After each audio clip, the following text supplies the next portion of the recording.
and welcome to the fourth season of Chat with the Chair.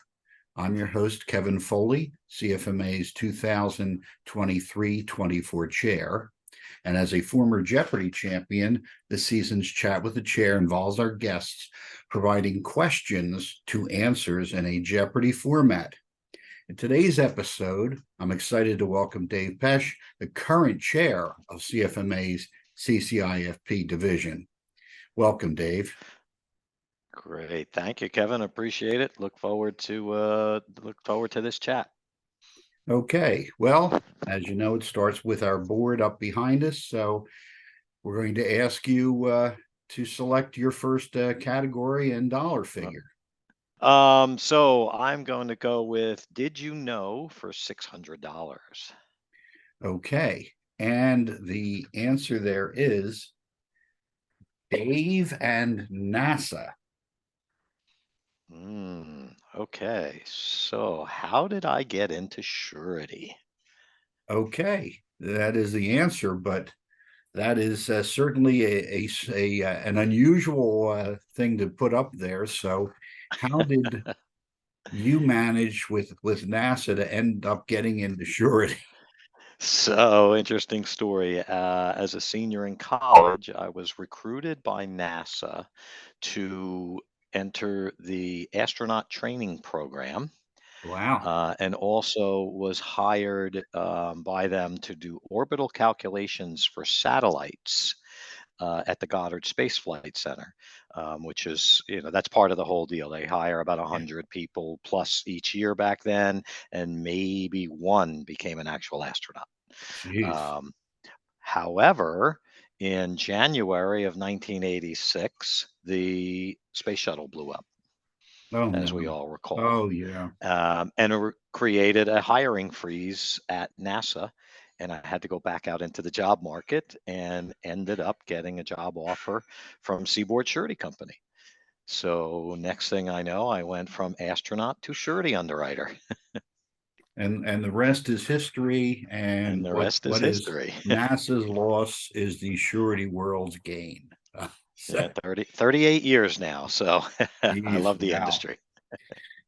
Okay. Well, that is quite a story, Dave. Uh, Now, what category would you like to choose next? let's see. Well, let's keep going. Did you know for 800? Oh, looking to run the board. Okay. Uh, And the answer is the Oakland Bay Bridge. oh. Uh, and what is the largest project I've ever underwritten? Oh, geez. Well, knowing a little bit about that history of the bridge, can you tell us a little bit about how you ended up getting to bond the build on that bridge?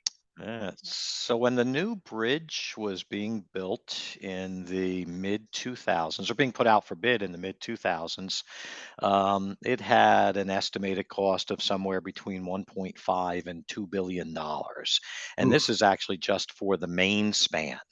The others, the approaches to the main span were built and bid in separate projects. So the main span was going to be that size, and that had a lot to do with making it earthquake proof. Right. So if you think about 2005 and at 1.5 to 2 billion, it very much limited the bidders at the time. Yeah. Oh, yeah. Yeah, so I was an underwriter at a surety company that represented one of the parties in the joint venture that was bidding the project. Mhm. In the end, our clients were the successful low bidders for $1.8 billion for the main span of the Yeah. Oakland Bay Bridge. And that's always a concern. You're the low bidder, but you're doing a project that is valued. Hopefully, they could do it for less than 1.8 billion. Yeah. And listen, to my knowledge, it was successful for everyone involved, and it was a 7-year long completion time, and it was completed and opened on schedule. Well, So that a is successful true. project, but the bond itself, interestingly enough, was only $350 million because a 1.5 to 1 to $2 billion bond was not available in the market back then. Certainly available in the market now. Yeah. Well, having driven across that bridge, I think they did a pretty nice job and remembering what happened to the original bridge back in 1989 when the Right. earthquake during the World Series caused the Right. collapse on that. That I Yep. guess most people have probably on the CFMA side have seen pictures of that and what can happen. So I'm Yeah. Probably very happy of a new bridge too. glad it was very well done. So okay, Dave, what would you like to select for your last category? Let's change it up now and go to they were right for 1,000. Okay, and the answer is Emilio Alvarez and John Corcoran. Ah. Um, who pressured me to take the CCIFP exam? Okay, well, that's knowing those two individuals. I'm sure the pressure was very light, Yeah. but they can be very persuasive and um, interesting that because you're very early in the surety world to get a CCIFP. Yeah. So Yeah. how'd they go about getting you to go after it? Well, I had met Emilio in 1989 at a contractor meeting, and Emilio took note during the meeting that I seemed to have a higher understanding of the accounting, and asked a few questions differently. And as the CFO was answering questions, was responding back with additional questions. So at lunch that day, Emilio said, "You know more about accounting. I think all underwriters should know construction accounting inside. Now, would you like me to mentor you and teach you more?" To which, of course, I said yes. Over the coming years, I met John in his role at SICPAC. Um, and as the CCIFP came about and people were taking it, Emilio and John both said to me, underwriters really should have this designation.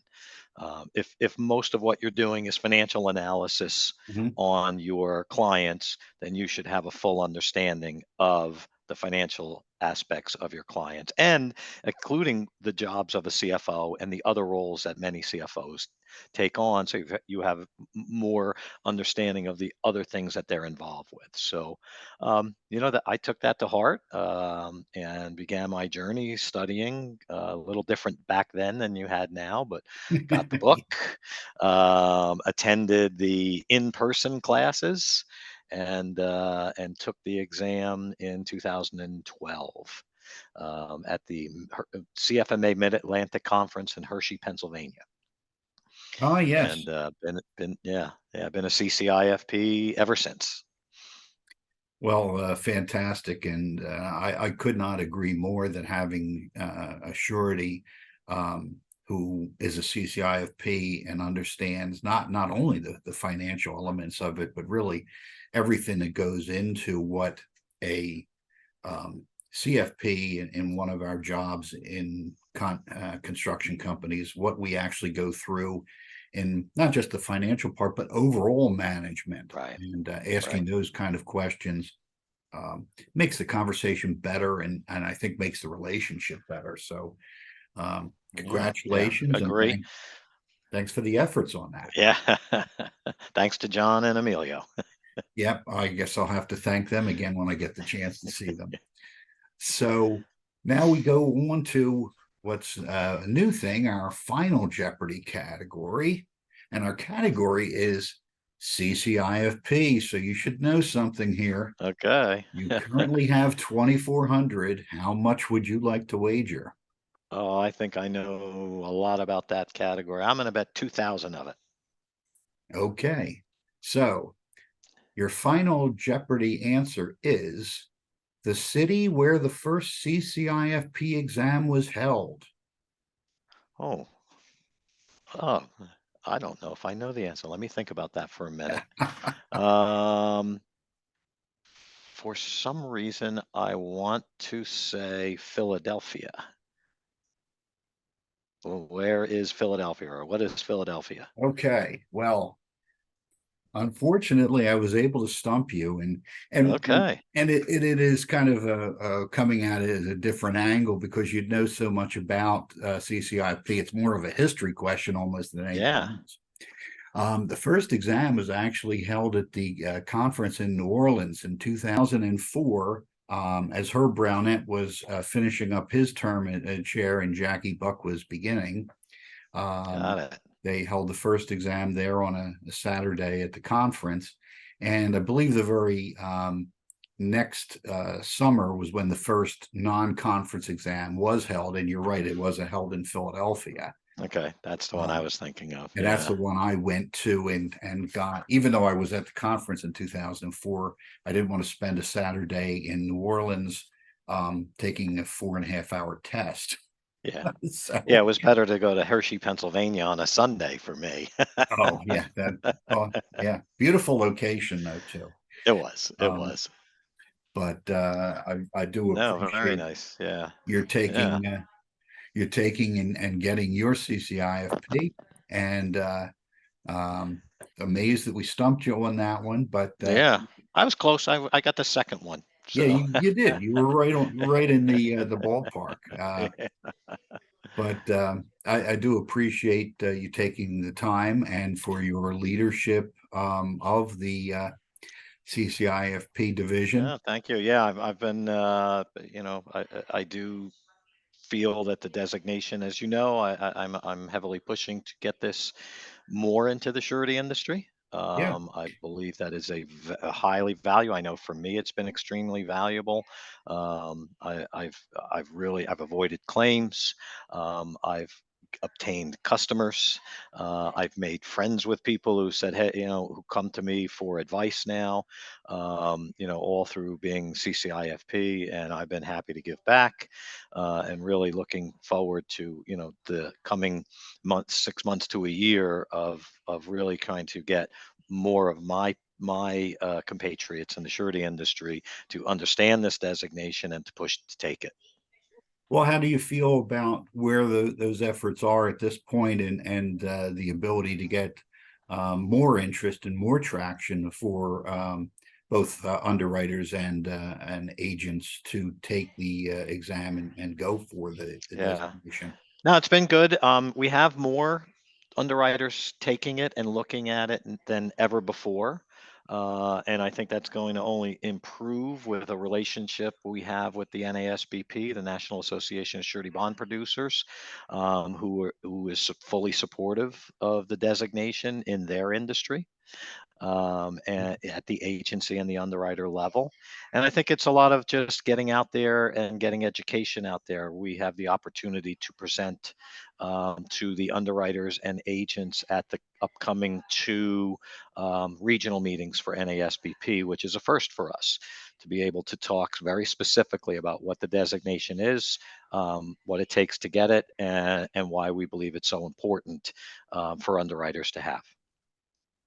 Well, that's great. It's good to hear, and hope I keep seeing more of it. I do know that I've been aware of some underwriters and definitely people on the agency side who have been getting the designation in the Mhm. past year. So I do think the word is getting out. Yeah, And yeah, yeah. um, No, the support of CFMA for the certification division on this effort has been tremendous, and again, we expect to see more in the coming months. well, great. And again, thank you, Dave, for being here. And want to encourage everyone looking at this online. Take the pledge to become a CCIFP and look for the resources online. Because when you pledge to invest in your personal growth, your professional growth, it'll just help you to have the backing and the resources that we have at CFMA, and to have that credibility with the certification. Um, and it's as easy as scanning the QR code on the screen right now to see what's available to you. And when you can get the opportunity to take the exam and get the credential behind your name. Yeah. So Yeah. thanks, and look forward to seeing you all for the next episode, Chat with the Chair. Thanks Great. again, Dave. Thank you. Thank you. Appreciate it.